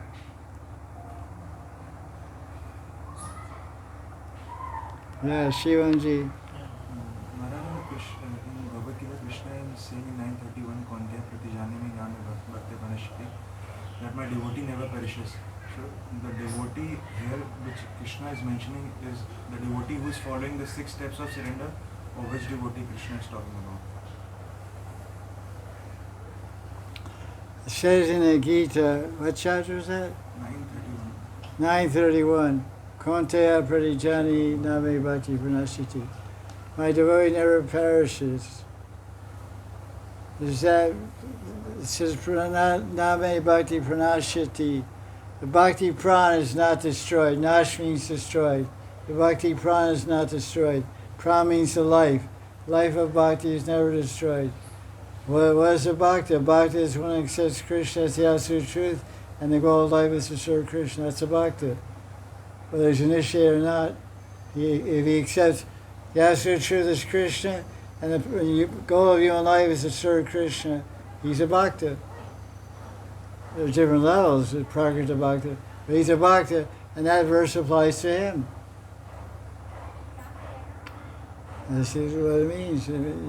So he'll never, his bhakti, he has bhakti, Krishna gave him bhakti, Guru gave him however, he got bhakti. That life of bhakti will never leave that jiva.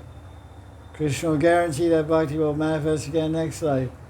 Chapter 6, verse 40, 44 or something, says, Purvavyasena viyate yavasho. Purvavyasena, Purvavyas, Avyas means sadhana practices. Purva means prior. Then whatever you practice in your previous life, you'll continue automatically, spontaneously, you'll be drawn to start practicing again in the next life. So that means your bhakti prana is not destroyed.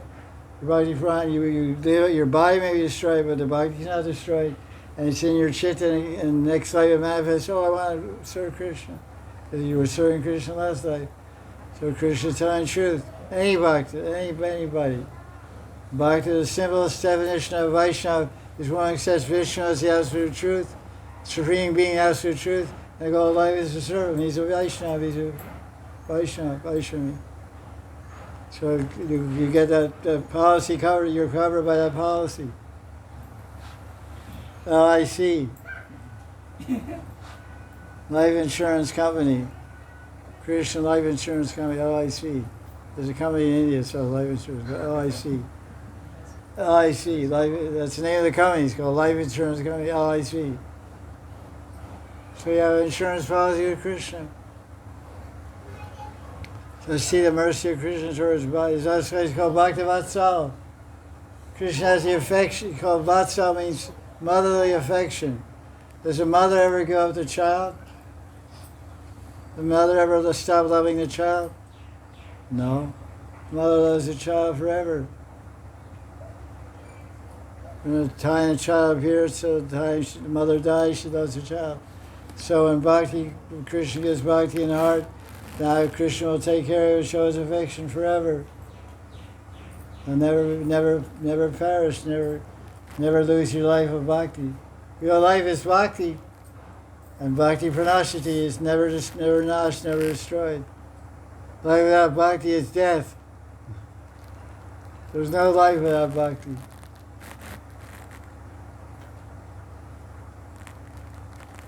Hari Bhakti Vilas. This book is called Hari Bhakti Vilas. It means enjoyable pastimes of Hari Bhakti. Vilas means enjoyable pastime. One meaning of it. Is that okay?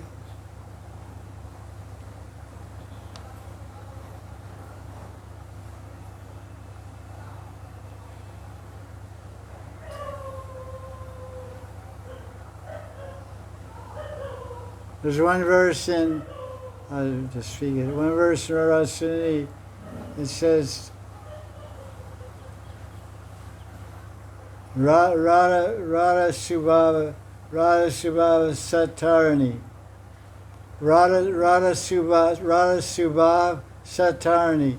Says those devotees living in Braj, Radharani with her good mood, her good bhavas, her good moods, she instantly delivers them. Satarani. Tarana means to deliver. Like there's one Durga, form of Durga called Tarani Mata, Tarani Devi. So Radha Subhava Satarani, the sadhus, the saintly people, sadhvis and sadhus, saintly men and women doing bhajan, living in Vrindavan. Radharani with her good mood, she personally delivers them. There's a guarantee of Radharani. So Krishna is saying he keeps the bhakti prana of the devotees. Radharani is saying devotees live in Braj are special.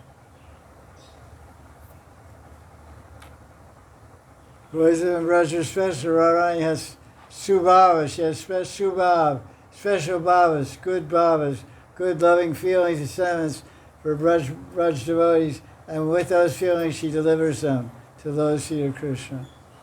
Radharani ki jai. Jai.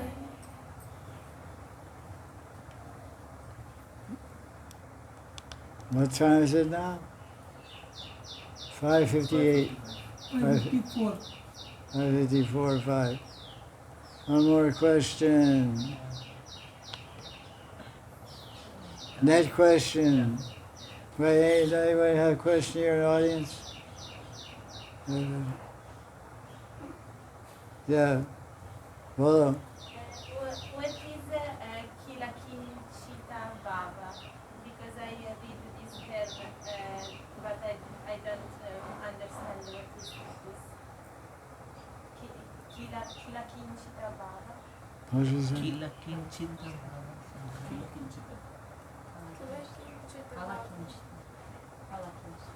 How to read loud? I can't hear. Yes, Kilakinchita. What? Kilakinchita Bhava something. She What? wants to understand what is that. Yes. Spelling. What is the what? Kilakinchita. What is the what? Kilakinchita. But I don't remember where I read this. Ask me after class. What's the net question? Yeah. Wait a minute. You go ahead.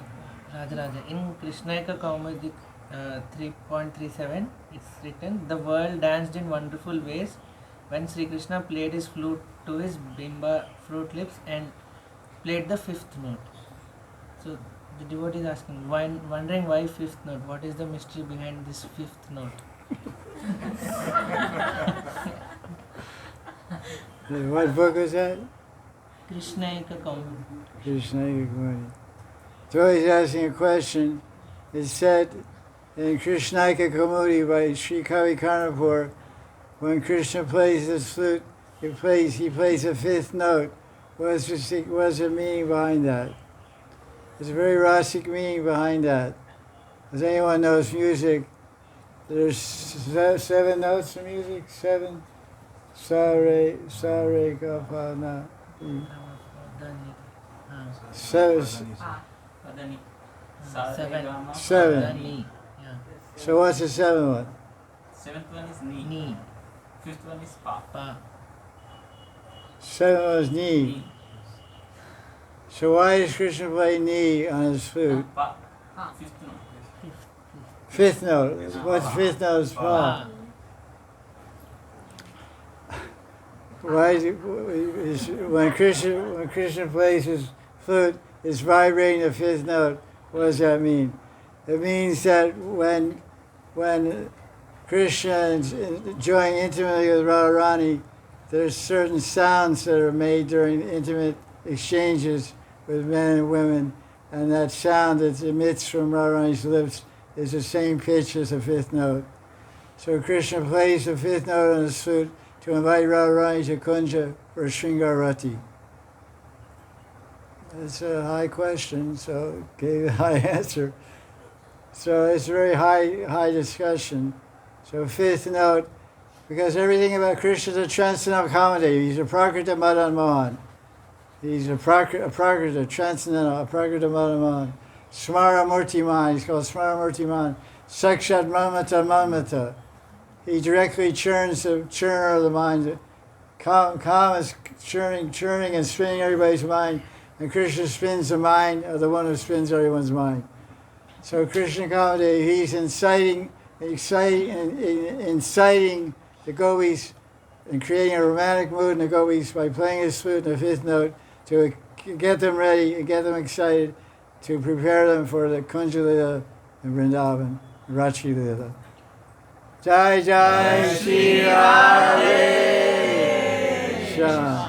Ananda Kanda Bhagavan Sri Krishna Ki Jai. That's an interesting question, and Sunday Satsang. Sa re ga pa.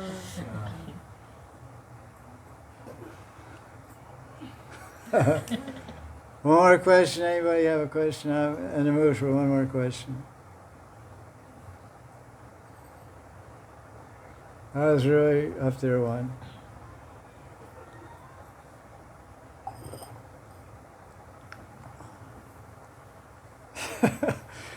Right, what kind of audience we have here?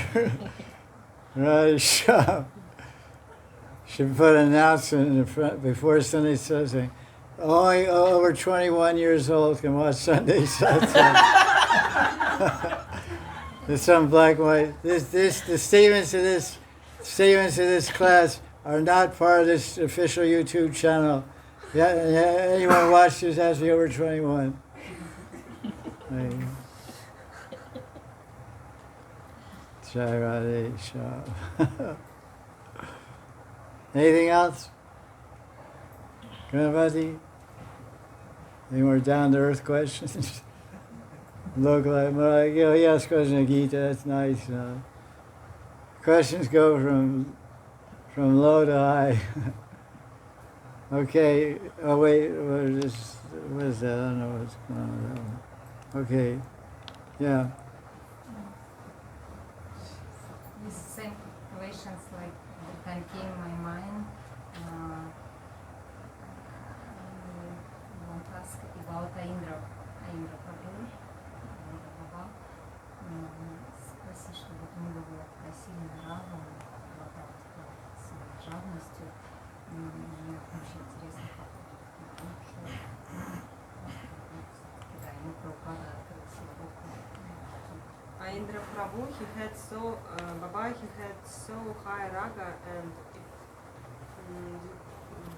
Muralika is interested where he gone actually, because Prabhupada gave Swarup to Indra Prabhu. What's the question? The question, so where he gone to go.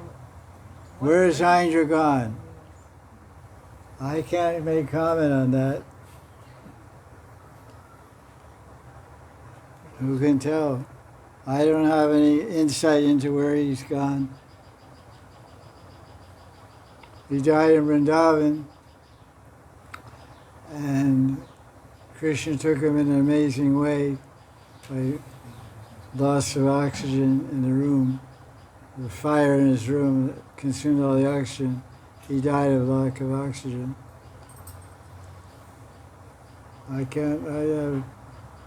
Generally it says you die in Vrindavan, you go to Krishna.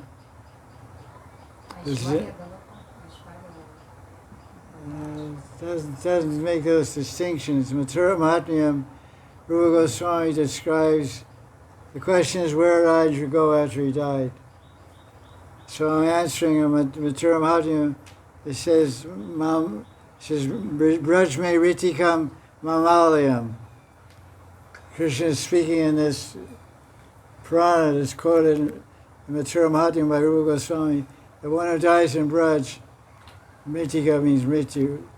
One who dies death, one who dies in Vrindavan comes to my abode, Mam Alayam. Alayam means my place. He goes to Vrindavan. Doesn't say Aishwarya or whatever. But Indra was, he was worshipping Radha Krishna. He was in the Rag Marg. So if he went to Vrindavan, he went to Madhurya Vrindavan. I can't give a definitive answer, it's just my idea. He died in Vrindavan. So Rupa Goswami said he died in Vrindavan, you go to Krishna. So he went to Krishna. And he worshipped Radha and Krishna in the mood of a manjari.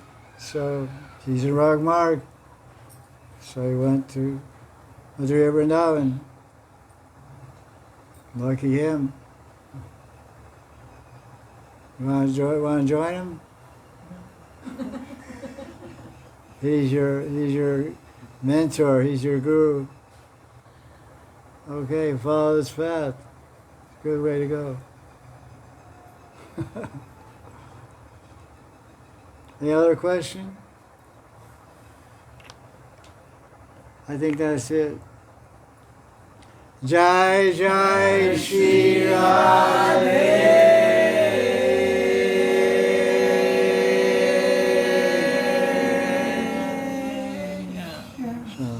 Okay, that's it. So.